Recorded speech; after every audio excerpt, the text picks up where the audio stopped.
ब्रह्मानंदं परमसुखदं केवलं ज्ञानमूर्तिं द्वन्द्वातीतं गगनसदृशं तत्त्वमस्यादिलक्ष्यम् एकं नित्यं विमलमचलं सर्वदे साक्षिभूतं भावातीतं त्रिगुणरहितं सद्गुरुं तं नमामि। गुरुचरणप्रतापे पुण्यपापे जळाली त्रिभुवनसमतीर्थे ज्ञानगंगे मिळाली। शुभाशुभ पाहता भावना राम झाली निशिदिनी गुरुराया उन्मनी झोप आली। श्रीराम समर्थ। अवघेची त्रैलोक्य आनंदाचे आता चरणी जगन्नाथा चित्त केले। माय जगन्नाथ बाप जगन्नाथ अनाथांचा नाथ जनार्दन एका जनार्दनी एकपणे उभा चैतन्याची शोभा शोभत असो।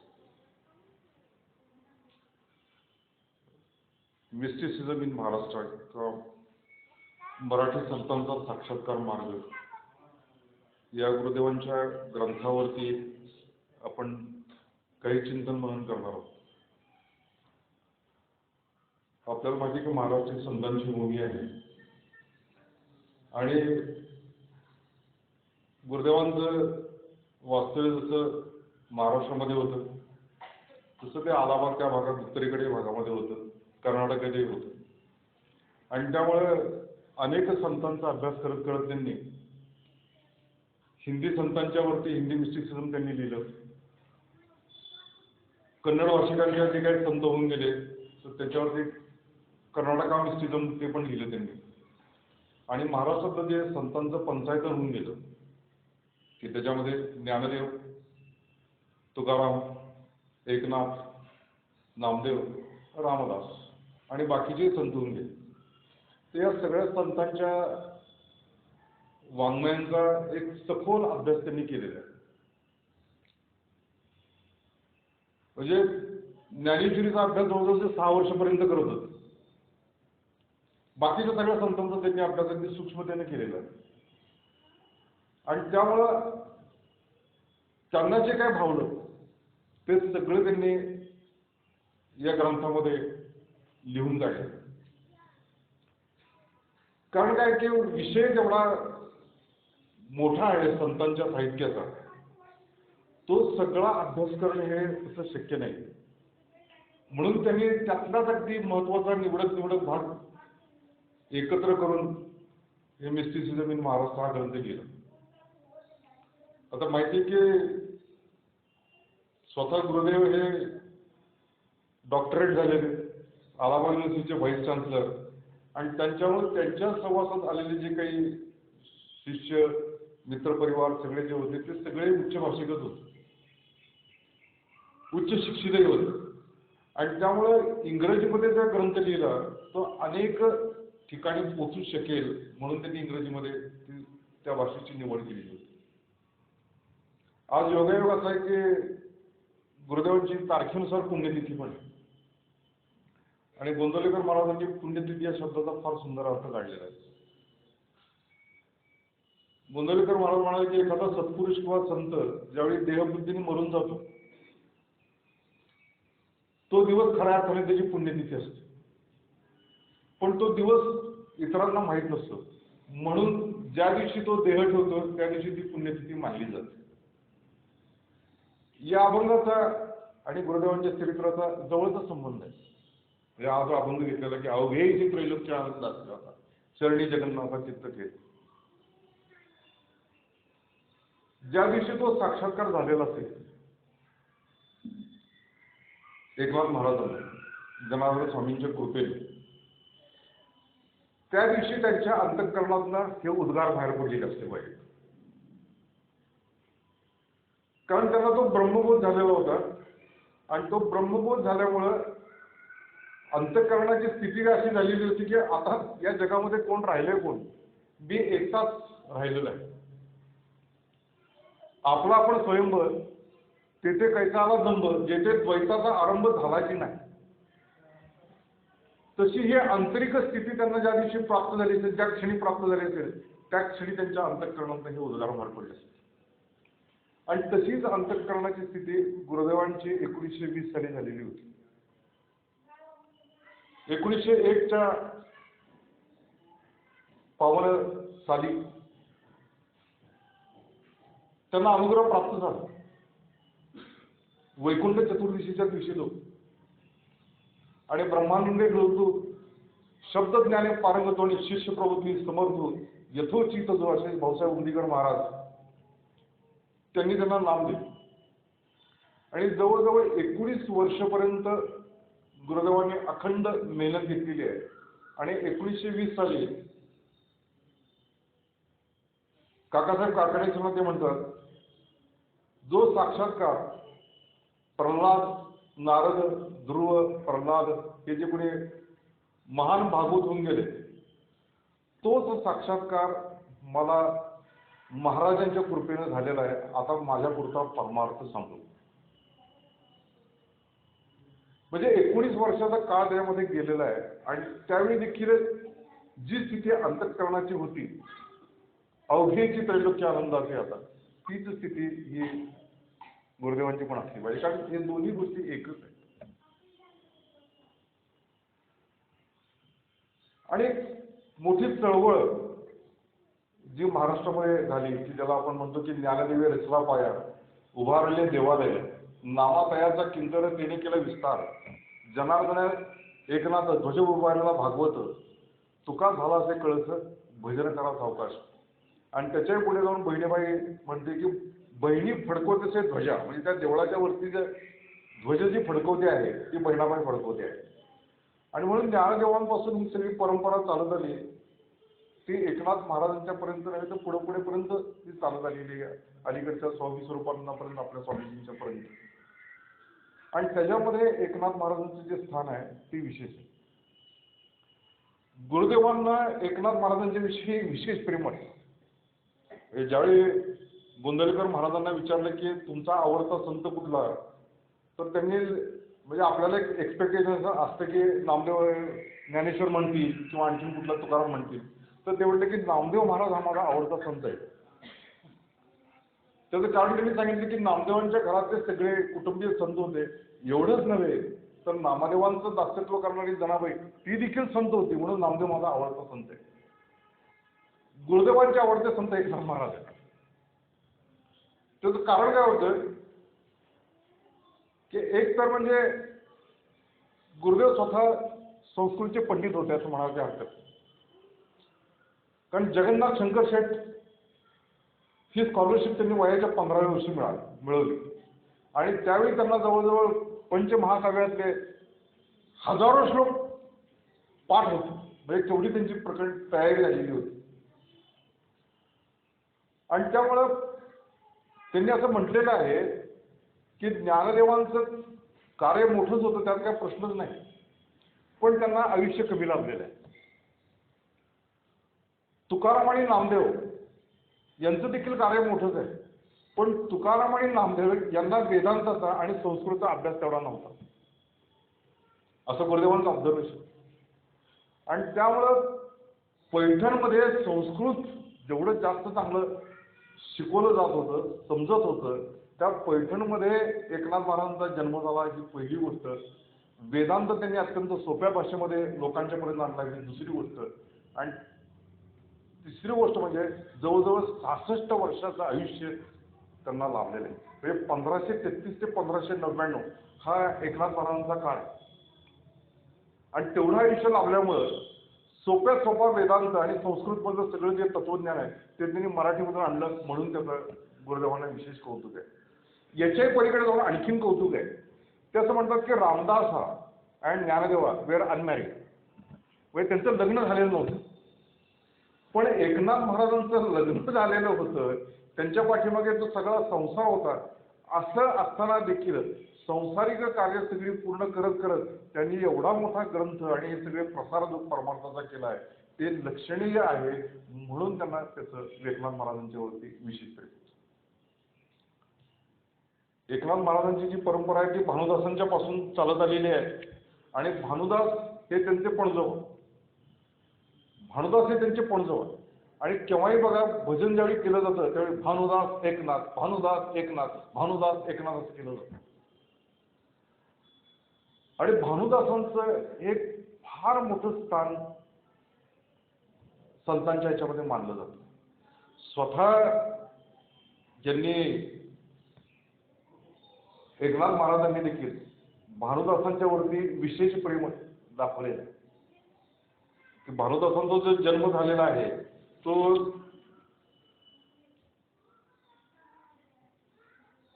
1513 साली त्यांची समाधी झाली, पण त्याच्या आधी तो जन्म 1448 मध्ये जन्म झाला भानुदासांचा.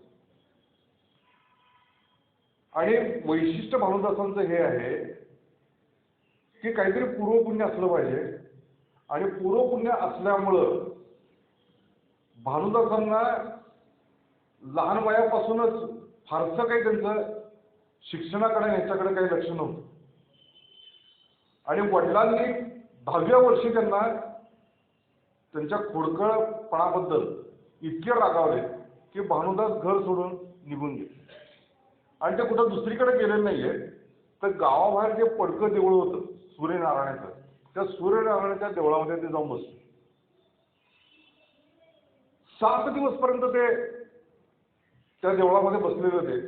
2 दिवसानंतर तिथं जी सूर्यनारायणाची जी मूर्ती होती, त्या सूर्यनारायणाच्या मूर्तीच्या शरणावरती अक्षरशः लोटांगण घालून नेत्रातले अश्रू काढून त्यांनी कळवळ्याने प्रार्थना केली. त्यांची ती प्रार्थना ऐकून प्रत्यक्ष सूर्यनारायण तिथे प्रगट झाले आणि त्यांना भानुदासांना अनुग्रह दिलेला.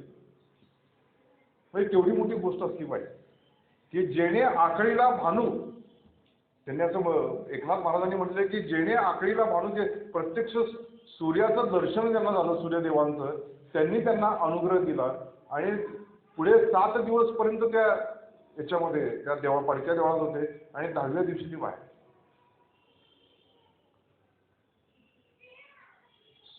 सूर्यदेवांचा अनुग्रह झाल्यामुळं पुढे एकनाथ महाराज म्हणतात की त्यांचा ज्ञान भानू उगव, त्यांना ते ज्ञान झालं, आत्मज्ञान झालं. आणि मग पुढचं उर्वरित आयुष्य त्यांनी केवळ विठ्ठलाच्या छंदामध्ये घालवलेलं आहे की विठ्ठलाचं नाम घ्यावं, आमचे कुणी पंढरीचा नेम मुखी सदा नाम विठ्ठलाचं, असं त्यांनी म्हटलेलं आहे. आणि मग पुढे व्रतबंध संस्कार वगैरे झाला, लौकिक विद्येची गोडी त्यांना लागेना. आणि सूर्यनारायणाचा अनुग्रह झाल्यानंतर पुढे सगळं उर्वरित आयुष्य त्यांनी, म्हणजे वडिलांनी त्यांना, बाकीच्या लोकांनी त्यांना, त्यांचं लग्न वगैरे झालेलं होतं. लग्न झालेलं असताना मग त्यांना एक साठी व्यापार म्हणजे कापडांचा व्यापार देखील काढून दिला. पण त्या व्यापारामध्ये त्यांचं काही फारसं मन लागत नव्हतं. अगदी सचोटीचा व्यापार त्यांनी केलेला. म्हणजे माझी खरेदी इतकी, मला प्रॉफिट इतकं आहे आणि एवढ्यामध्ये तुला घेणार असेल तर घे, याच्या पलीकडे मी काही कुठला फायदा घेणार नाही, सगळं विठ्ठल नामावरतीच त्यांचा भर होता.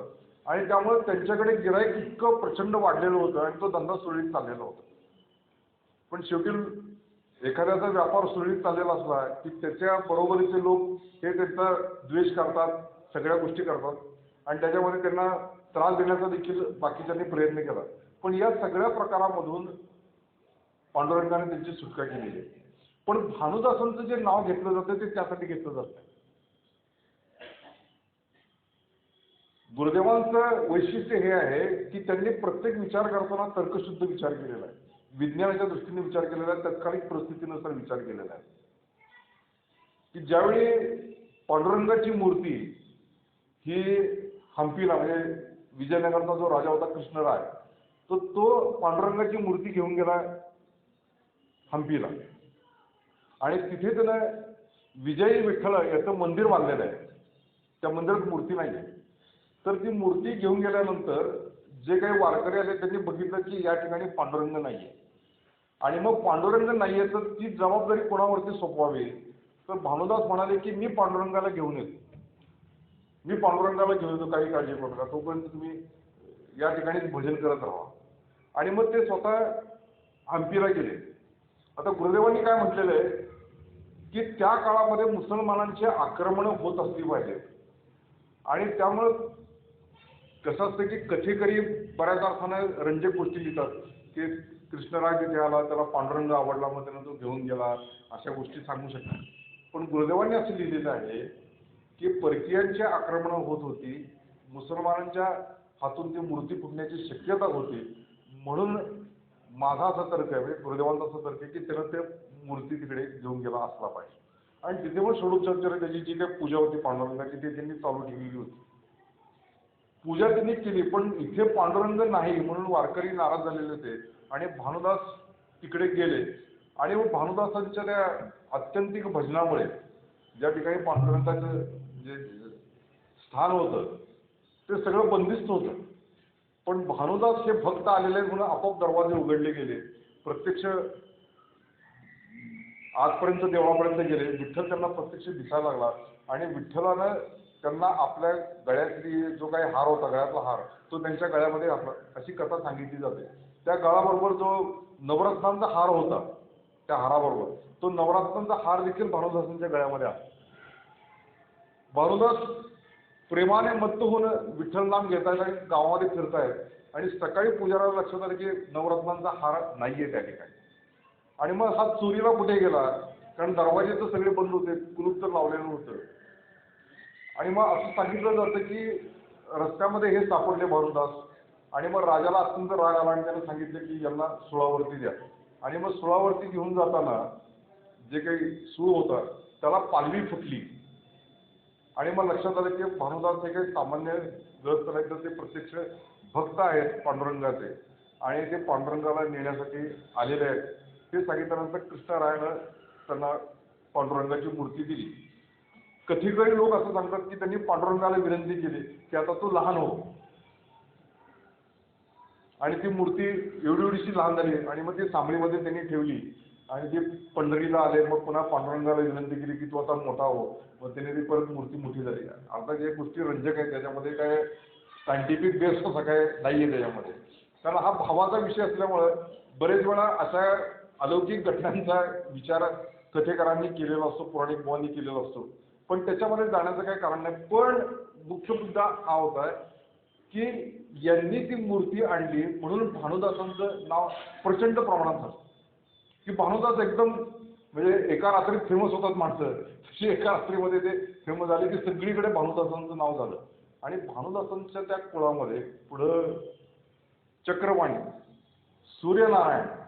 सूर्यनारायणांची पत्नी रुक्मिणी आणि त्याच्या पोटी एकानंदाचा जन्म झाला.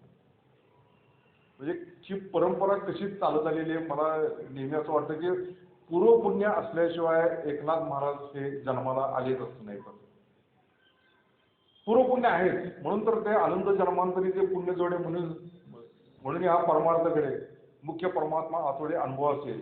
धन्य धन्य ते भाविक जन जिही जोडले हरिविधान, अनंत जन्मांतरी ते पुण्य फळाचे आहे. म्हणजे एकनाथ महाराजांसारखं रत्न जन्माला येण्यासाठी भानुदासांच्या कुळामध्ये त्यांनी जन्म घेतला. म्हणून ते म्हणले की भानुदासांच्या कुळामध्ये मी जन्माला आलोय, ही खरोखरीच माझी पुण्याई असली पाहिजे. आणि लहानपणापासूनच एक अंतर्मुख वृत्ती दिसून येते. काही काही संतांच्या जीवनामध्ये साम्य दिसून येते. म्हणजे समर्थ 12व्या वर्षी घरातून बाहेर पडाले. गोंदवलेकर महाराज वयाच्या 12व्या वर्षी घरातून बाहेर गुरुशतार्थ बाहेर पडलेले आहेत. आणि एकनाथांचं जर चरित्र बघितलं तर एकनाथ महाराज देखील वयाच्या 12व्या वर्षी बाहेर पडले, घराच्या बाहेर पडले. लहानपणापासूनच वृत्ती अंतर्मुख आहे. जे ज्ञानेश्वर महाराज सांगतात की तैसे दशीची वाट न पाहता, वैथीची या गावा न येता, बाळपणीच सर्वज्ञता वरी तयार आहे. की तशा प्रकारची आंतरिक स्थिती असलीच पाहिजे. आणि तशी आंतरिक स्थिती असल्यामुळं त्यांना एक दृष्टांत असा झाला,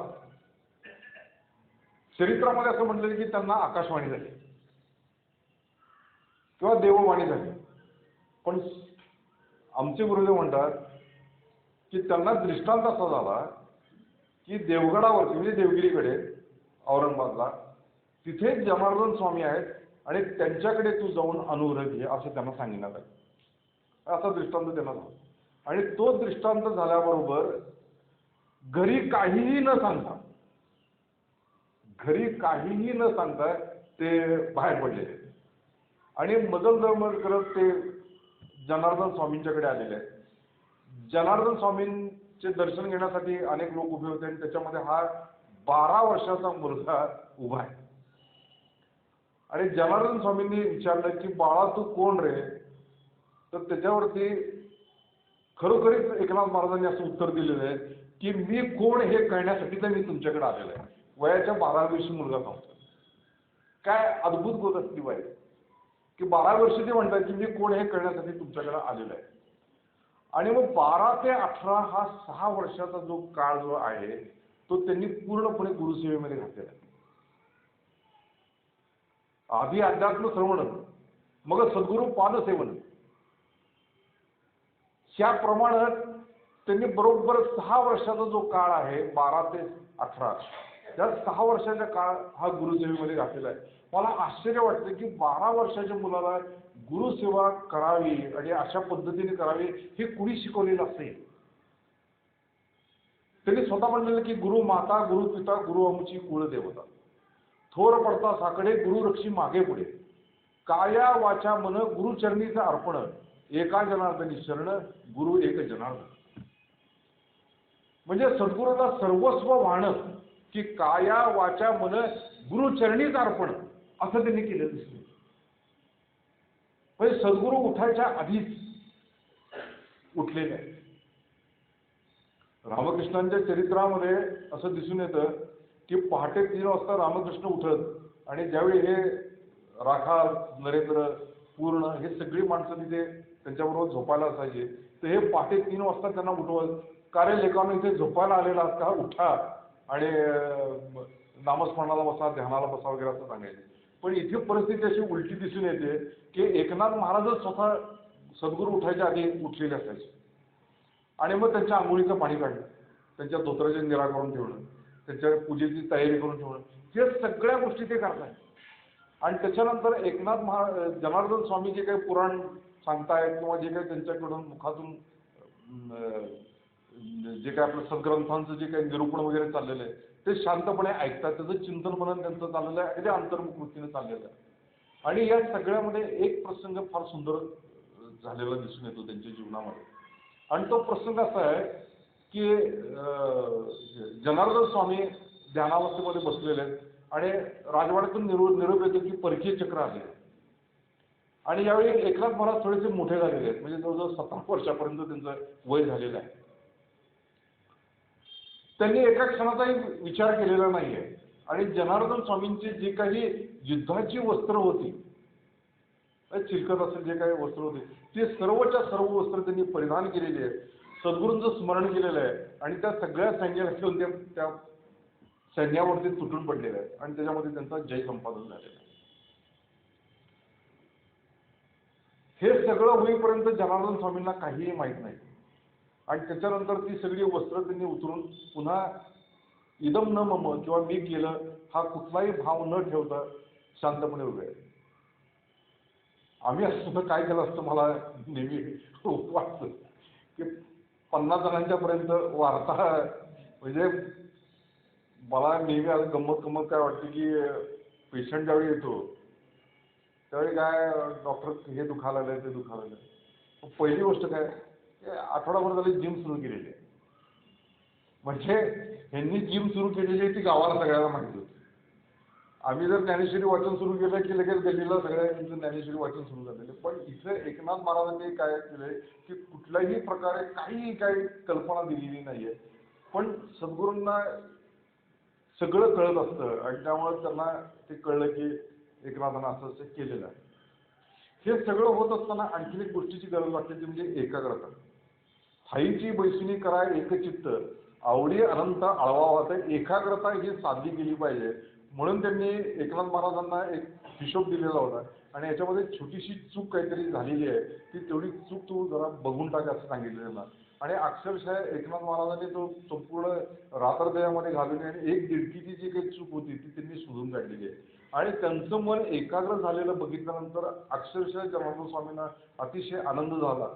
आणि मग त्यांनी सांगितलं की शिष्य एकांती बैसावे, स्वरूपीस विश्रांती जावे, तेने गुन्हे धुळावे परमार्थ. ही गोष्ट सत्य असल्यामुळे त्यांनी आताही तू इथे थांबू नको, थोड्या दिवसा करता काय होईना तू आनंद एकांत प्रेमे उसंडित घेऊ अगणित प्रेमसुख. हे तुकारामांनी जसं केलं की वृक्षवल्ली आम्हा सोयरे वनचरे, तर तसं तू देवगिरीच्या किल्ल्यावरती जा आणि त्या ठिकाणी तू ध्यानाला बस.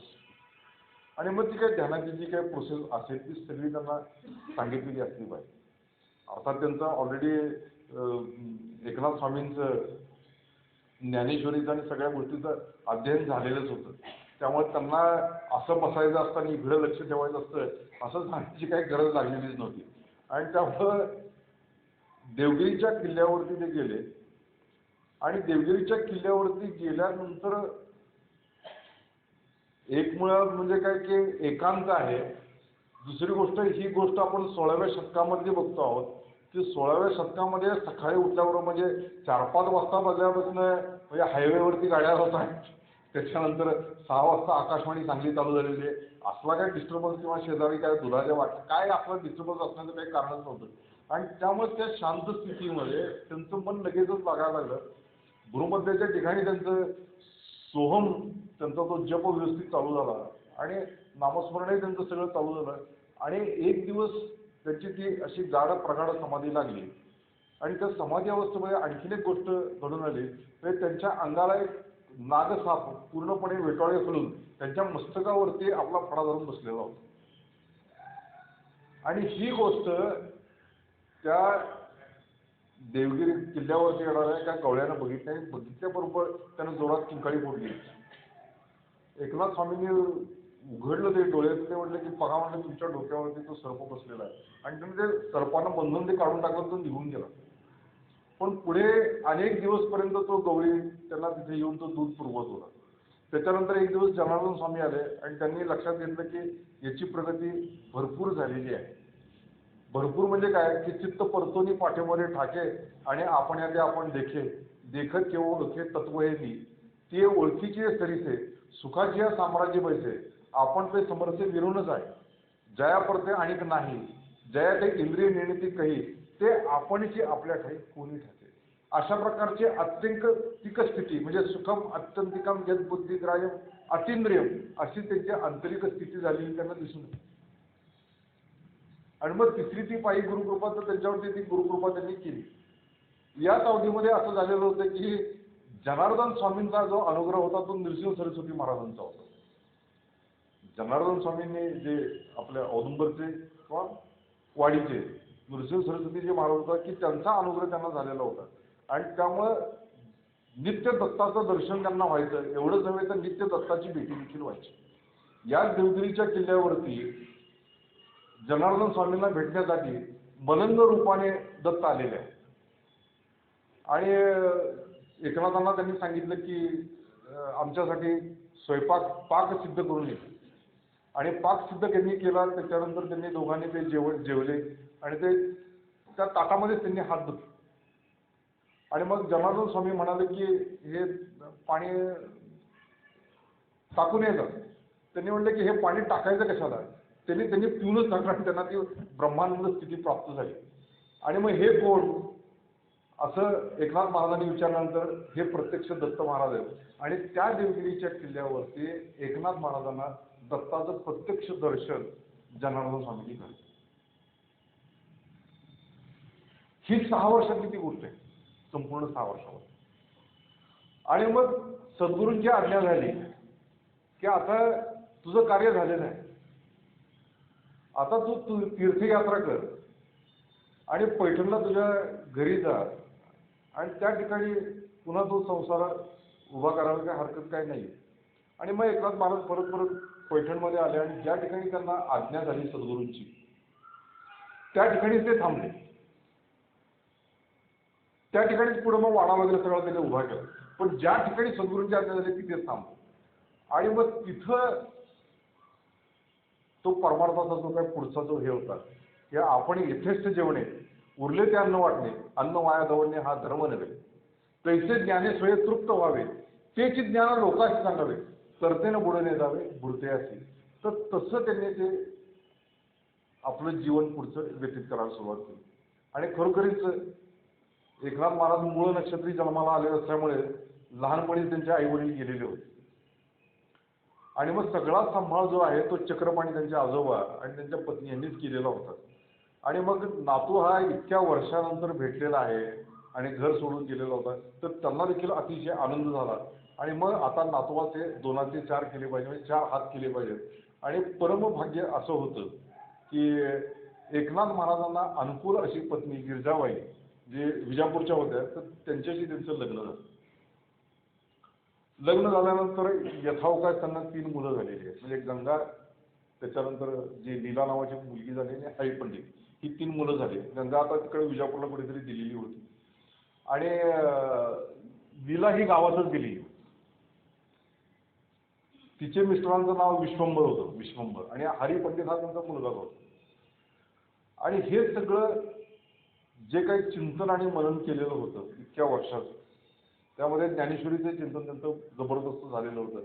आणि ज्ञानेश्वरीचं चिंतन इथपर्यंत झालेलं होतं की ज्ञानेश्वरीवरूनच जे आपण म्हणतो भागवत, एकादशम स्कंदावरती केलेली टीका, तर ती टीकावरती गुरुदेव असं म्हटलेले आहे की हा ज्ञानेश्वरीचाच विस्तार आहे, ज्ञानेश्वरीचाच विस्तार आहे हा. आमचे स्वामीजी म्हणजे माधवनाथ ते म्हणायचे की Eknathi Bhagwat is a simplified Dnyaneshwari. म्हणजे एखाद्या माणसाला जर ज्ञानेश्वरीचा अभ्यास करायचा असेल तर त्यानं भागवत आधी वाचावं, आणि भागवत वाचवल्यानंतर ज्ञानेश्वरी जास्त चांगल्या प्रकारे कळता येईल असं त्यांचं म्हणणं होतं. आणि त्यामुळं ते सगळं संस्कृतामधलं ज्ञान त्यांनी मराठीमध्ये आणण्याचा विचार केला. म्हणजे संस्कृत भाषा देवी जर केली, पण प्राकृत काही चोरांपासून झाली असं त्यांनी एकनाथ महाराजांनी म्हटलेलं आहे. आणि एकनाथ महाराजांनी तसं म्हटलेलं असल्यामुळं की प्रचंड असा एक ग्रंथसंपदा त्यांनी निर्माण केलेली आहे.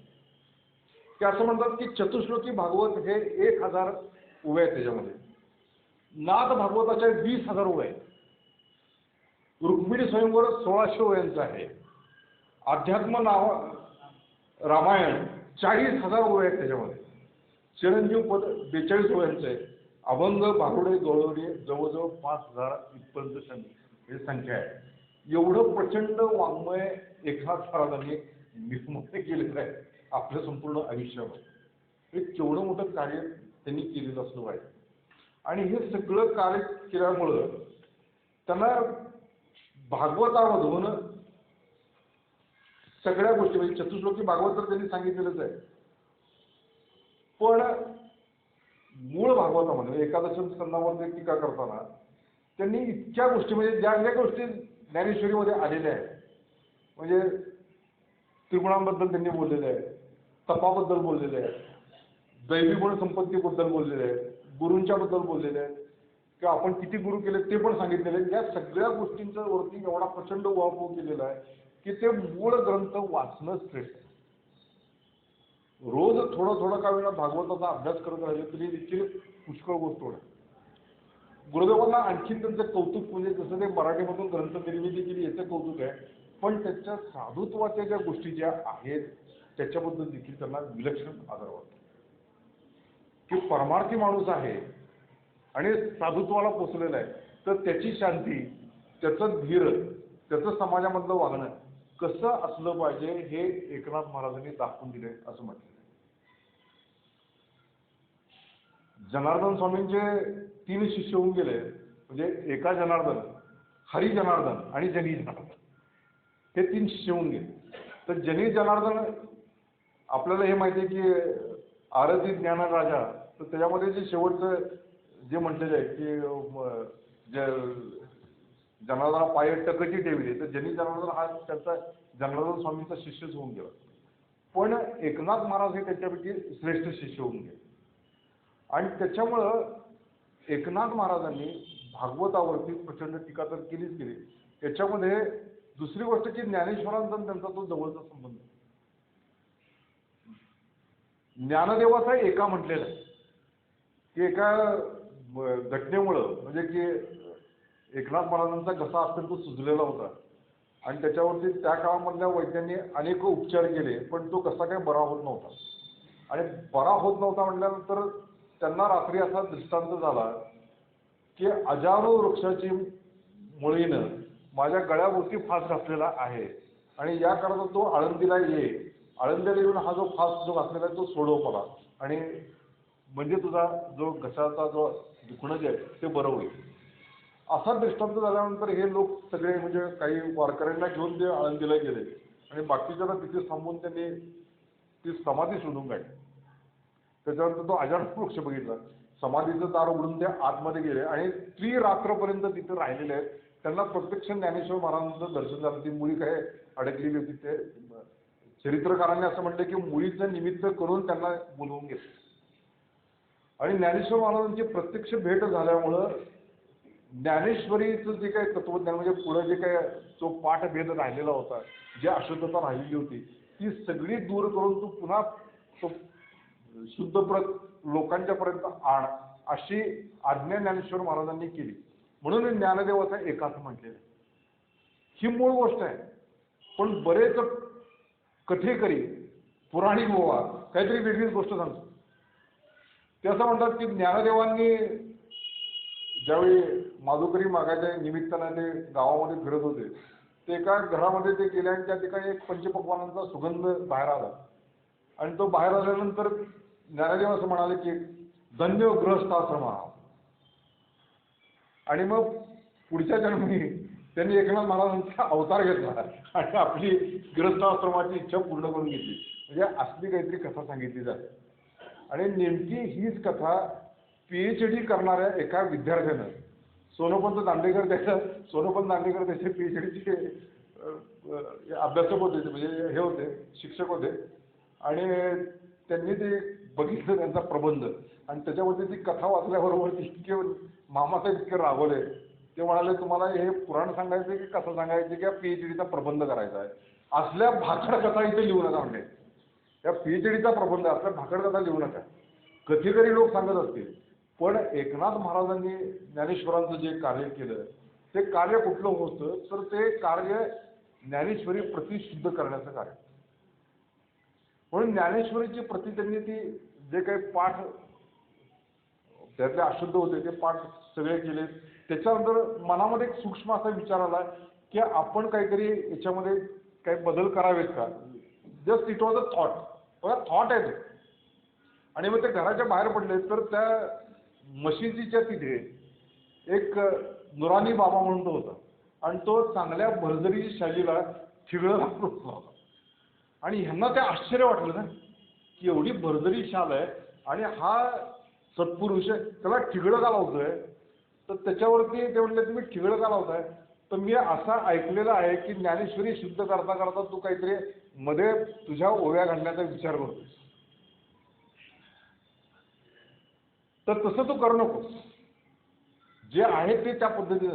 म्हणून पुढे ज्ञानेश्वर एकनाथ महाराजांनी की जो ज्ञानेश्वरी पाठी करील होई त्याने नरोटी ठेवली जाण असं त्यांनी पुढे लिहिलं त्याच्यामध्ये की एखादा करवंटीचा तुकडा ठेवलाय त्या अमृताच्या ताटामध्ये असं होईल. म्हणून त्यांनी तो विचार सोडून दिला आणि जशा प्रकारे ती एकनाथ प्रत होती तशा पद्धतीने ती लोकांच्या पर्यंत त्यांनी आणली. हे फार मोठं कार्य त्यांनी केलं. आणि हे सगळं करत असताना की नाही की त्यांचेही शिष्य जमले. त्यांच्याही जीवनामध्ये काही घटना सगळ्या अशा घडत आलेल्या आहेत की त्यांचे शिष्य एक म्हणजे गावबा, दुसरा तो दंडवत स्वामी. दंडवत स्वामीची अशी गोष्ट सांगितली जाते की ज्ञानेश्वर म्हणजे जसं ज्ञानेश्वरांनी काही चमत्कार त्यांच्या जीवनामध्ये घडले तसं एकनाथ महाराजांच्या जीवनामध्ये देखील ते घडलेले आहे. मुख्य म्हणजे काय होतं की माणसाची दृष्टी बदलून जाते.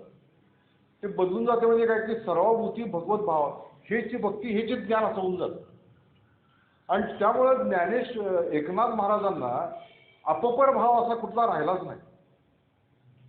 संध्याकाळी त्यांनी म्हणजे त्यांचं नित्यकर्म झाल्यानंतर संध्याकाळी कीर्तन करावं, पुराण सांगावं आणि कुणालाही मज्जाव त्या ठिकाणी नव्हतं. कदाचित त्या काळाप्रमाणे लोक थोडीशे बाजूला सरकून बसत असतील कारण शिवाशिवीचा लोकांच्या मध्ये ती भाव असेल. पण सर्व प्रकारचे लोक अगदी डोंबरवाड्यापासून मारवाड्यापासून जे काही सगळे लोक होते ते सगळे तिथं ऐकायला यायचे. आणि विशेष म्हणजे एकनाथ महाराज जे कोणी ऐकायला येतील त्यांना ओघराळभर साखर द्यायचे. एक ओघराळ साखर त्यांना मिळायची की तुम्ही आलात ना संध्याकाळी जाताना प्रसाद म्हणून एक वाटीभर साखर त्यांना मिळायची. म्हणजे त्या निमित्तानं तरी लोक येतील आणि ऐकतील हा या पाठीमागचा भाव होता. दंडवत स्वामी हे त्यांचे एक शिष्य होऊन गेले. आता बघा सर्वभूती भगवतो हा सद्गुरूंचा भाव आहे. म्हणून दंडवत स्वामींनी देखील एकच गोष्ट केली की समोर येणाऱ्या प्रत्येक व्यक्तीला तो भगवंतच आहे म्हणजे त्यांना असं सांगितलं नव्हतं की जे जे भेटे भूत ते माने जे भगवंत, हा भक्तियोग निश्चित जाणवा त्यांच्या अंतःकरणात एक भिनलेलं होतं। आणि त्यामुळं त्यांनी एक दिवस एका मेल्या गाढवाला नमस्कार केला आणि ते नमस्कार केल्यावर ते गाढव जिवंत होऊन उठून बसले। एकनाथ महाराजांच्या पर्यंत ही गोष्ट गेली आणि त्यांनी त्यांना सांगितलं की असं तू करायला नको होतोस, असं तू करायला नको होतोस। आता उद्या काय होईल, पैठणमध्ये ज्यावेळी प्रेत पडेल त्यावेळी ते तुझ्या दरवाजामध्ये येऊन पडेल आणि माझी अशी इच्छा आहे की तो आत्ताच्या समाधीस्तो, आत्ताच्या समाधीस्तो। आणि खरोखरीच दंडवत स्वामी हे समाधीस्थ झाले आणि ब्रह्महत्येचा दोष म्हणून त्यांनी तो एकनाथ महाराजांच्या लोकांनी तिथे मांडला, त्यांच्या डोक्यावरती मांड की तुमच्या हस्ते ब्रह्महत्या झालेली आहे आणि त्याचं प्रायश्चित्त तुम्ही घेतलं पाहिजे। आता प्रायश्चित्त काय, त्या काळामध्ये काय वेगवेगळी प्रायश्चित्त, ते यांना सांगितलं की जसं ज्ञानदेवांनी ज्ञानदेवांनी रेड्यामुखी वेद ओढवला तसा हा जो नंदी आहे पाषाण नंदी, हा जर तुमच्या हातचा कडवा खाईल तर आम्ही तुम्हाला या दोषातून मुक्त करू। एकनाथ महाराजांची स्थितीच अशी झाली होती की ब्रह्मस्थितीच होती ती, की सर्वभौती तो भगवत भाव त्यांचा होता। तर त्यांनी त्या पाषाण नंदीला नमस्कार केला आणि त्यांनी म्हटले की या सर्वत्र चराचरामध्ये तू भरलेला आहेस, तर तू या पाषाणामध्ये नाहीच असं म्हणायचं कसं। तर माझी अशी इच्छा आहे की ब्रह्मवंताची इच्छा आहे की तो हा कडवा खावा। तर अक्षरशः तो नंदी त्या ठिकाणी प्रगट झाला आणि त्यांनी तो कडवा घट्ट केला, खाल्ला तो। आणि पुढे एकनाथ महाराजांनी आज्ञा केल्यामुळं त्या नंदीनं त्या गोदावरीमध्ये उडी घेतलेली आहे। आज देखील तो नंदी दाखवण्यात येतो, आज देखील तो नंदी दाखवण्यात येतो। म्हणजे हा दंडवत स्वामी, त्याच्यानंतर गावबा नावाचा एक त्यांचा एक शिष्य होऊन गेला। एकनाथ महाराजांच्या घरची समृद्धी एवढी प्रचंड होती की रोज पंचपक्वानाचं जेवण असायचं त्या ठिकाणी। तर हा गावबा जो होता तर त्याच्या आईवडिलांचा हा म्हणजे एक मंदबुद्धीचा मुलगा आहे आणि त्याला पुरणपोळी आवडत होती। तर ते म्हणले की तू पैठणला जा आणि पैठणला एकनाथ महाराजांच्या घरी रोज पुरणपोळी असते, तर तुला खायला मिळेल। तर हा तिथे आल्यानंतर एकनाथ महाराजांनी आपल्या पत्नीला सांगितलं की हरिपंडितासारखं त्याचा सांभाळ आपण केला पाहिजे। काय वैशिष्ट्य आहे, मला त्याचं कौतुक वाटत नाही, मला गावबाचं कौतुक वाटतं। गावबाचं कौतुक काय आहे की त्याला नीट बोलता येत नाही, हा मंदबुद्धीचा आहे आणि त्याला यांनी गायत्री मंत्र वगैरे शिकवण्याचा प्रयत्न केला। तर हा गावबा एकनाथ महाराजांना म्हणतो आहे की मला कुठलाही मंत्र माहीत नाही, मला फक्त एकनाथ हा मंत्र माहिती आहे, एकनाथ हा फक्त मंत्र माहिती आहे। आणि तो सतत एकनाथ हा मंत्र म्हणतोय। आणि अध्यात्म रामायण जे हा ग्रंथ जो आहे तो 44व्या ह्याच्यापर्यंत अध्यायापर्यंत एकनाथ महाराजांनी पूर्ण केला आणि त्याच्यानंतर 45व्या अध्यायापासून हा ग्रंथ गावबानं चढलेला आहे। म्हणजे त्या गावबामध्ये केवढा ट्रान्सफॉर्मेशन झालेलं असलं पाहिजे हे लक्षात येतं। म्हणजे एक केवढं मोठं वैशिष्ट्य आहे की जो मुलगा मला एकनाथ हाच फक्त मंत्र माहिती असं म्हणतोय। कितीतरी अनंत घटना त्यांच्या जीवनामध्ये घडलेल्या आहेत। म्हणजे जसं त्यांनी वाळवंटामध्ये त्यांनी जी कावड आणलेली होती, गंगेची कावड, आणि गाढव तडफडत पडतं आहे अशा वेळी त्यांनी चढदिशी ती गंगा की त्या गाढवामध्ये देखील तो परमात्माचं वास्तव्य करून नाही म्हणून त्यांना पाजली, ती त्यांची साधुत्वाची गोष्ट होती। महाराज पोर हे तडफडत आहे, म्हणजे उन्हामध्ये आईच्या पाठीमागे कुठेतरी चुकल्यासारखं झालेलं आहे आणि त्याचं नाक आलेलं आहे। तर स्वतःच्या उपरण्यानं त्यांनी त्याचं नाक पुसलं, त्याला कडेवरती घेतलं आणि त्यांनी त्या वाड्यामध्ये नेऊन सोडून आले। हे जसं साधुत्वाच्या गोष्टी आहेत, त्याचप्रमाणे एका वेशीच्या घरी ते गेलेले आहे। भागवत ते सांगत असायचे आणि पिंगलाचं जे निरूपण आहे त्या अध्यायावरती निरूपण करत असताना ती गावामधली वेश्या तिथे येऊन बसते आणि तिला खरोखरीच ती अनुताप तीर्थी नाला, तर जरी दुष्कृती जरी झाला आणि अनुताप तीर्थी नाला आणि अनुताप तीर्थी म्हणून मला शरण आला तर तो मलाच प्राप्त होतो, हे जसं ज्ञानेश्वर महाराजांनी सांगितलं तसं तिला ऐकल्यानंतर ते अनुताप झालेलं आहे।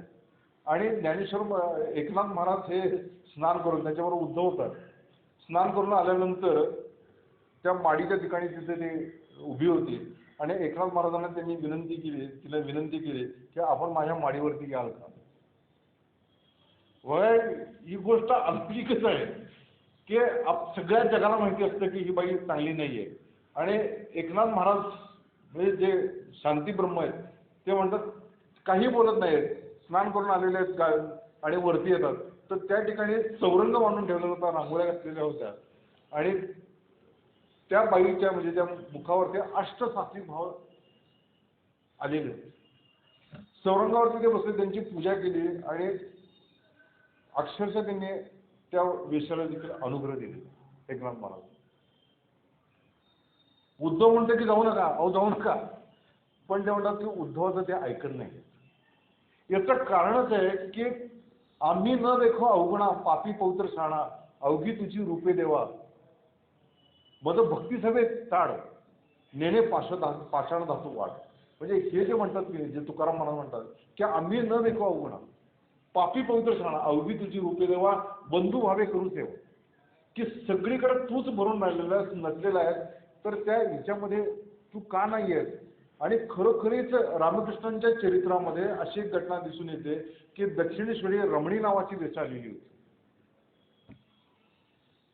आणि तिच्याकडे बघता बघता रामकृष्ण असं म्हणाले, आई आज तुला रमणीय व्हावं असं वाटलं, असं म्हणून ते समाधी अवस्थेमध्ये गेलेले. म्हणजे त्या रमणीय नावाच्या वेशीकडे बघता बघता त्यांना त्या कालीमातेची आठवण झालेली आहे आणि कालीमातेची आठवणून ते समाधीमध्ये गेलेले. तशाच प्रकारची आंतरिक स्थिती एकनाथ महाराजांची असली पाहिजे. त्यामुळे त्यांना काहीच वाटलं नाही त्याच्यामध्ये, ते गेलेले. एकनाथ महाराजांच्या जीवनामध्ये म्हणजे एवढे शांती ब्रह्म आहेत, पण त्यांच्याही जीवनामध्ये प्रतिकूल काल आलेला आहे.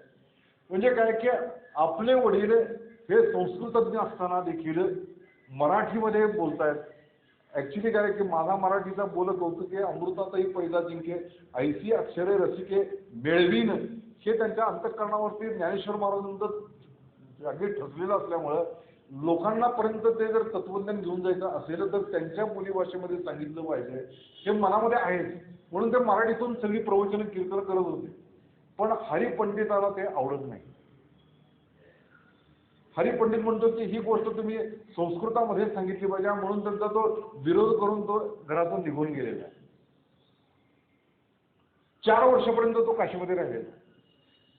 आता जी त्यांची मुलगी होती, आता बघा की त्या मुलीचं लग्न या विश्वंभर बुवांच्या बरोबर झालेलं होते. पण जावयानं जर एखादी बाई ठेवली असेल तर कसा प्रसंग उभा राहू शकतो हे एकनाथ महाराजांच्या चरित्रामध्ये दिसून येतं. वैशिष्ट्य आहे. शांतीब्रह्म आहे, संत आहे, पण त्यांच्याही जीवनामध्ये आपला जावई विषयी आहे, एखाद्या बाई बरोबर राहतोय, ही घटना देखील त्यांना बघायला लागलेली आहे.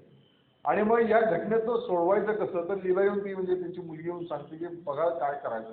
तिच्या डोळ्यातलं पाणी वेगळ्यानंतर ते म्हणतात की काही काळजी करू नकोस, मी व्यवस्था करतो. आणि ते उद्धवाला सांगतात की ज्या बाईकडे तो जातो की नाही तिथं जा फक्त आणि तो परत येतो. तो जातो आणि परत येतो. आणि ते ह्यांनी बघितलं असतं, त्या विश्वंभराने बघितलेलं असतं. तो जाऊन विचारतो की बहुतेक एकनाथ महाराजांनी काहीतरी निरोप सांगितलं, काहीतरी सांगितलं, तिथं जाऊन काहीतरी कान भरले. म्हणून तो त्याला विचारतो की काय, तो म्हणतो काही नाही. ऍक्च्युली काही सांगितलेलंच नसतं ना, काही नाही, फक्त जाऊन येऊन सांगितलेलं असतं.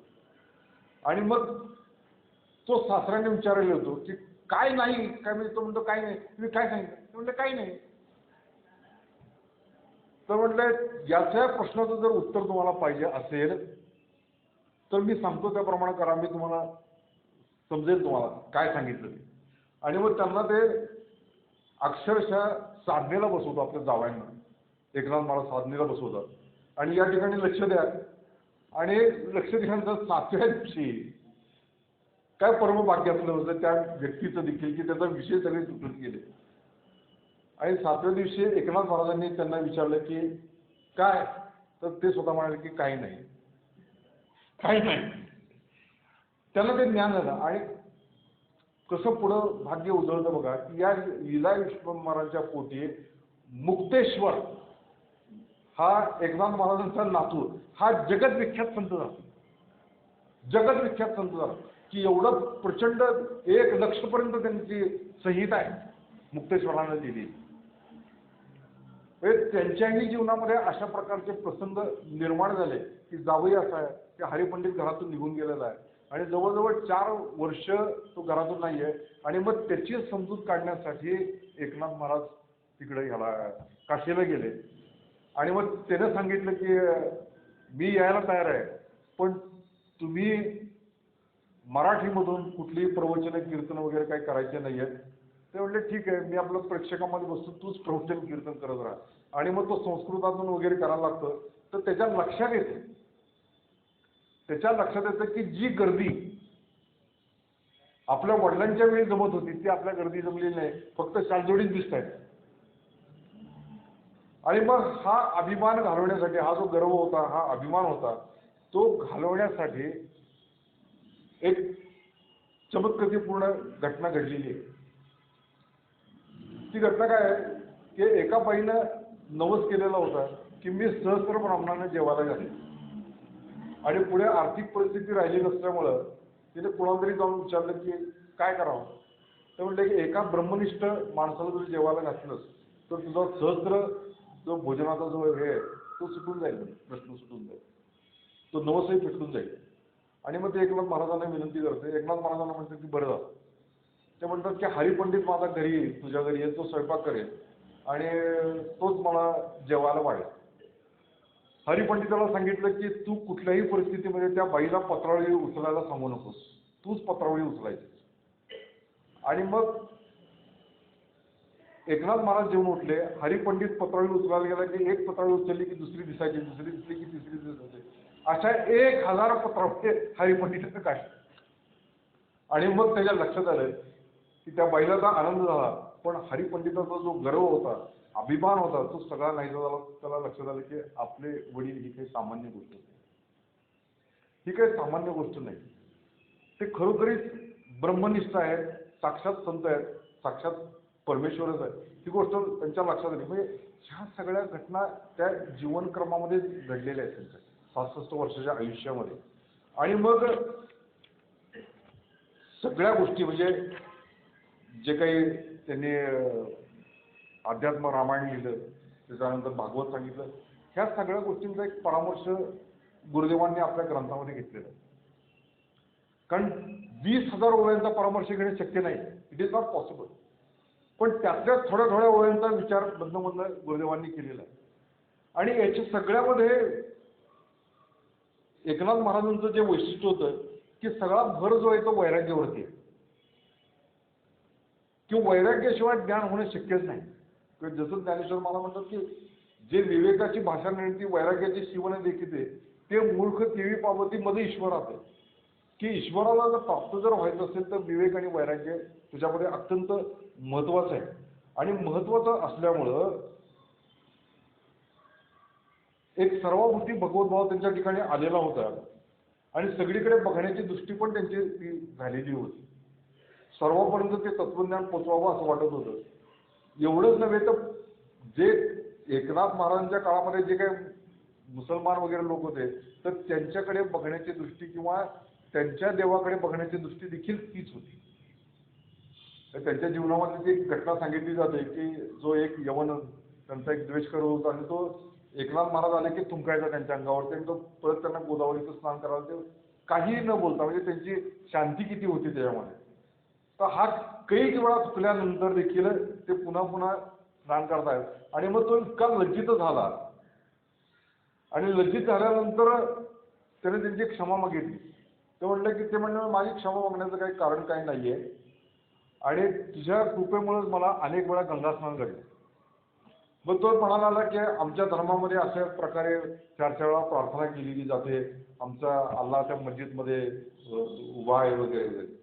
तर ते एकनाथ महाराजांनी एक लगेच त्याला त्या ठिकाणी उत्तर दिलं की मस्जिद में अल्लाह खड़ा तो बाकी जगह के खाली पड़ा.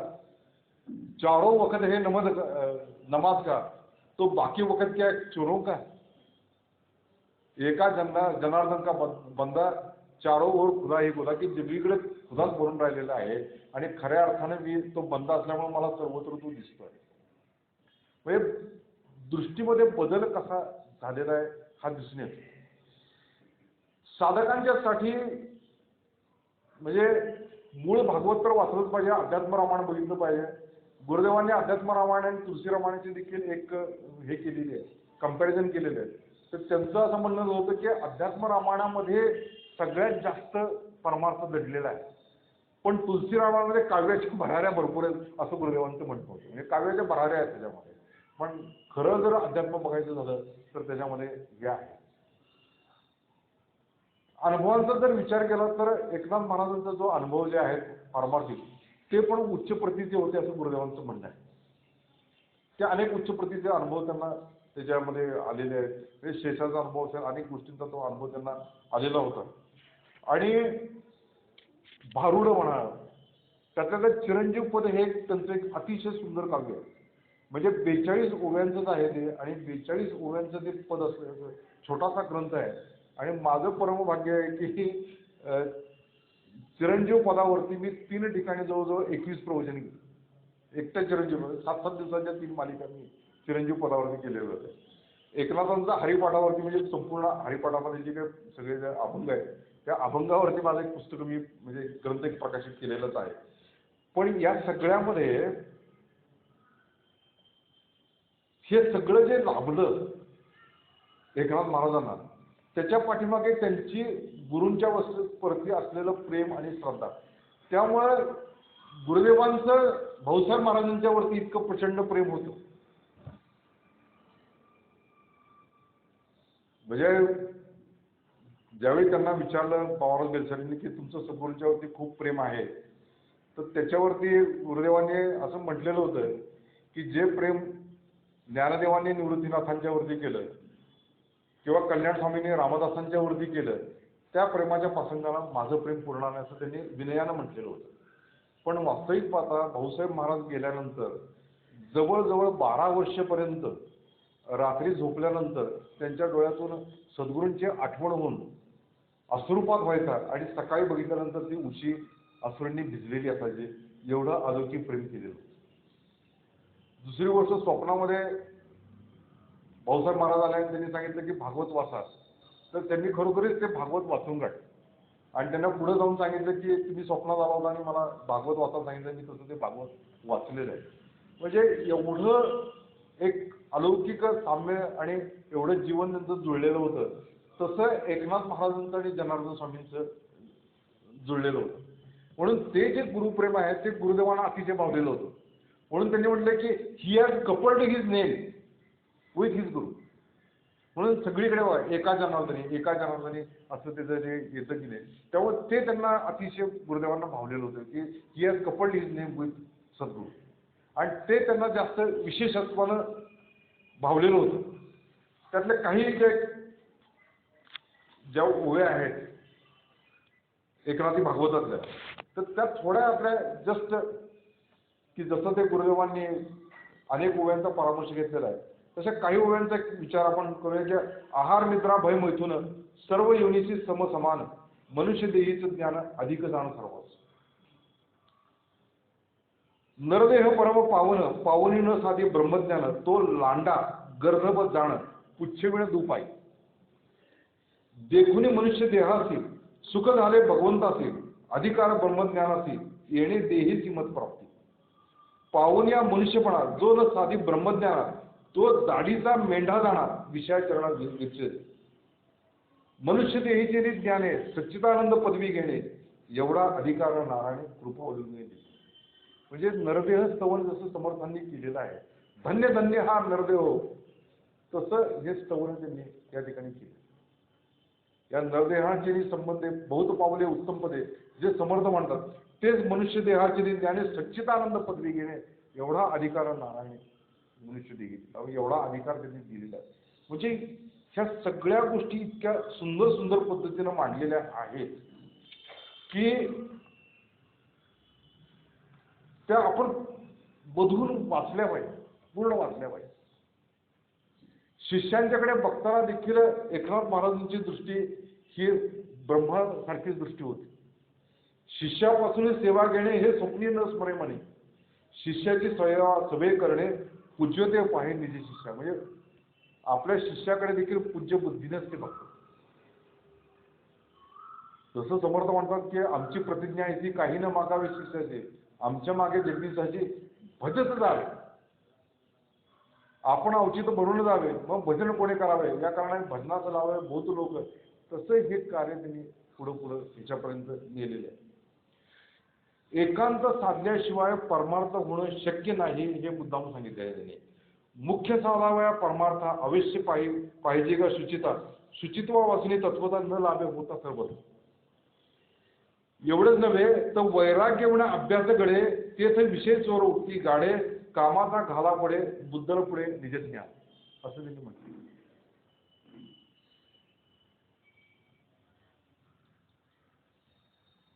त्याच्यानंतर अनेक लोक एकत्र जर आले तर त्या ठिकाणी शक्यतो बोलणंच जास्त होईल, परमार्थ कमी होईल, म्हणून एकट्यानं स्वतः बसावं असं त्यांनी मुद्दामून सांगितलं. देहा ऐसे ओखटे पृथ्वी माझी नाही कोठे, देहा ऐसे गोमटे पाहता न भेटे त्रिलोकी, ओखटे म्हणून त्यागावे तरी मोक्ष सुखास नागवावे, होका गोमटे म्हणून भोगावे तरी अवश्य नरका जावे. तरी हे त्यागावे ना भोगावे, मध्यभागी योगावे, आत्मसाधनी राखावे, निजच व्हावे चला. म्हणजे ते त्यागही नको करूस आणि भोगही नको करूस, तर संसार सुखी करावा, परमार्थ काही वाढवावा, परमार्थ अवघाची बुडवावा हे भीत नाही. आणि त्याच्या पलीकडे जाऊन भाऊसाहेब उमदीकर महाराज सांगतात की 12 तास संसारासाठी आणि 12 तास परमार्थासाठी घालवले पाहिजे. आणि त्या दृष्टीने सगळा विचार या भागवतामध्ये केलेला आहे. आणि चिरंजीव पदी हे देखील फार सुंदर आहे. 42च वय आहे पण फार सुंदर आहे. चिरंजीव पद पाहावयासी आन उपाय नाही साधकासी, किंचित बोलून निश्चयासी कळावया साधका. येथे मुख्य पाहिजे अनुताप. त्या अनुतापाचे कैसे रूप, नित्य मृत्यू लागला समीप, अल्पनमानी देह सुख. म्हणजे मरणाचे स्मरण असावे, हरिभक्ती साधना असावे, ही गोष्ट जिथे समर्थ सांगतात तीच गोष्ट इथे एकनाथ महाराजांनी सांगितलं आहे. आणि म्हणे नरदेह किमर्थ निमिला, तो मी विशेष स्वार्थी लावला, रीता परमार्थ हातीचा केला, करी व्हायला हा विचार. आणि त्याच्या पुढे मग सात्विक वैराग्य कसं आहे, राजस वैराग्य कसं आहे, हे सगळं सांगितलंय. त्याच्यानंतर एक गोष्ट त्यांनी मुद्दामून हे सांगितलेली आहे, आणि ती गोष्ट म्हणजे काय की स्त्रियांच्या पासून दूर राहावं ही गोष्ट सांगतात. गुरुदेवाला ती गोष्ट भावलेली आहे, पण त्याच्यामध्ये मुद्दामून त्याने सांगितलेले आहे की नको स्त्रियांचे पाहणे, नावडे लौकिक परवडी, नावडती लेणी लुगडी, नावडे परान्न गोडी, द्रव्य जोडी नावडे, नावडे स्त्रियांचे बैसणे, नावडे स्त्रियांचे पाहणे, नावडे स्त्रियांचे रगडणे, त्यांचे बोलणे नावडे, नको नको स्त्रियांचा सांगात, नको नको स्त्रियांचा एकांत, नको नको स्त्रियांचा परमार्थ, करती आघात पुरुष. या ओव्या गुरुदेवांनी विचारात घेतलेल्या आहेत. ज्यावेळी गुरुदेव निंबाळमध्ये रिटायर झाल्यानंतर होते, तर स्त्रियांना ते दिसतही नव्हते. भेटायचं तर दूरच राहा, म्हणजे भेटणं नाही, बोलणं नाही, काही नाही. म्हणजे क्वचितच कधीतरी दर्शन व्हायचं. म्हणून जी गोष्ट संप्रदायामध्ये सांगितलेली आहे की परद्रव्य आणि परस्त्री याच्यापासून खरोखरीच 4 कोस लांब राहिलेले आहेत. त्याच्या पलीकडे जाऊन एकनाथ महाराजांना प्रश्न विचारला की मग ग्रहस्थ साधक असेल तर त्याने काय करावं, तर त्याचे उच्चार केले की तरी स्वस्त्री वाचवणे, नाताळवे अन्य कामे, कोळीय स्त्रिया सन्निध वाणे, आश्रय झणी न द्यावा, स्वस्त्री कार्यापुरते पाचारावे परसावे दुरुते, परी आसक्त होऊन या तेथे सर्वथा चित्ती नसावे. या सगळ्या ओव्या गुरुदेवांनी त्या ग्रंथामध्ये त्याचं चर्चा करताना घेतलेली आहे. हे वैशिष्ट्य आहे त्याच्यामध्ये, सगळ्या विचार त्यांनी केलेलाच आहे. पण रुक्मिणी स्वयंवर हे सगळं ते देखील त्यांना अत्यंत भावलेलं आहे गुरुदेवाला. आता रामायण आवडलेलंच आहे, पण भागवत आणि अध्यात्म रामायण याच्यावरती रुक्मिणी स्वयंवरामध्ये काय केलं की हे जीवाशिवाचं मिलन त्यांनी दाखवलेलं आहे. 1000 ओव्या त्यांनी जवळजवळ त्याच्यावरती लिहिलेल्या आहेत. आणि बरेच वेळा रुक्मिणी स्वयंवर ऐका म्हणून सांगतात लोक, कशासाठी, तर ज्यांचं लग्न ठरलं त्यासाठी ऐका म्हणून सांगतात. वास्तविक पाहता तसं नाहीये ते. एकनाथ महाराजांनी रुक्मिणी स्वयंवर लिहिताना इतकं सुंदर वर्णन रुक्मिणीच्या सौंदर्याचं, तिच्या अलंकाराचं, प्रत्येक गोष्टीचं करण्याचं, तिचं म्हणजे चालणं बोलणं कसं होतं, ती दिसत कशी होती, फार सुंदर वर्णन केलेलं आहे. आणि हे सगळं वर्णन करताना भाव हाच होता की जीवाशिवाचं मिलन आहे. आणि त्या दृष्टीने त्यांनी ते घेऊन काढलेलं आहे सगळं. आणि हे सगळं लोकांच्यापर्यंत त्यांनी मांडलं. म्हणजे गुरुदेवांनी ते नटशेलमध्ये आणलेले सगळं. आणि त्याच्यावरती पुन्हा एक भाष्य केलेले की हे सगळं त्यांनी मराठीमध्ये आणल्यामुळं लोकांचा फार फायदा झाला. एकनाथ महाराजांची शांती, त्यांच्या म्हणजे अंतःकरणामध्ये दया, सहिष्णुता, हे सगळे जे गुण जे वर्णन केलेलं आहे, अभयम सत्वम संशुद्धी, ज्ञान योग व्यवस्थिती, जे दैवी गुण संपत्ती, ती सगळी एकनाथ महाराजांच्या चरित्रामध्ये ओतप्रोत करून दिसते. आणि एक कृतार्थ जीवन ते जगलेले आहे. ज्यावेळी त्यांच्या लक्षात आलं की आता काही आपलं करण्यासारखं जीवनामध्ये राहिलेलं नाहीये, तर ते सगळं त्यांनी जीवन पूर्ण केलं आणि शांतपणे त्यांनी गोदावरीच्या याच्यामध्ये ती समाधी घेतलेली आहे. काही जण म्हणतात ते गुप्त झाले, काही म्हणतात की जलसमाधी घेतली. पण जवळजवळ 66 वर्षाचा काळ आज इथपर्यंत झालेला आहे. आणि वारकरी संप्रदायामध्ये ज्ञानेश्वर महाराजांनंतर एकनाथ महाराजांचं बऱ्यापैकी वाङ्मय वाचलं जातं. म्हणजे नामदेवांचे अभंग घेतात, तुकारामांचे अभंग घेतात, ते सगळं. पण ऑथेंटिक असं जर काय असेल तर एकनाथ महाराजांचं भागवत. म्हणून वारकरी संप्रदायांची जी प्रवचनं करतात तर त्याच्यामध्ये ज्ञानेश्वरी बरोबर एकनाथ भागवताच्या ओव्या भरपूर असतात, प्रचंड प्रमाणात. आणि त्यामुळे एका अर्थानं ज्ञानदेवांचा एका हे जे काही म्हटलं जातं ते एकनाथ महाराजांनी सार्थ केलेलं आहे. आणि काय आपलं भाग्य असलं पाहिजे की या महाराष्ट्राच्या भूमीमध्ये म्हणजे ज्ञानदेव झाले, तुकाराम झाले, पण एकनाथ महाराज झाले. आणि आज इतकी वर्ष झाली, म्हणजे 1599 हे 16वं शतक संपलं. आज हे 21वं शतक आलं. 400हून जवळजवळ ही 418 419 वर्ष झाली. आणि 419 वर्ष जरी झाली असली तरी देखील एकनाथ महाराजांचं ते चरित्र, त्यांचं ते सगळं वाङ्मय आज देखील ताजं टवटवीत आहे. आणि एवढंच नव्हे तर ते आपल्याला आजही मार्गदर्शक करत आहे. या सगळ्यामध्ये एकच गोष्ट मला राहून राहून पुन्हा पुन्हा समर्थांची ती उडी आठवते की समजले आणि वर्तले तेची भाग्यपुरुष ठेले, या वेगळे ते उरले करंटे पुरुष. की ते समजून घेतलं पाहिजे आणि ते जीवन संपूर्ण जे काय आहे ते आपल्या अंतःकरणामध्ये मुरवलं पाहिजे, जीवनामध्ये मुरवलं पाहिजे.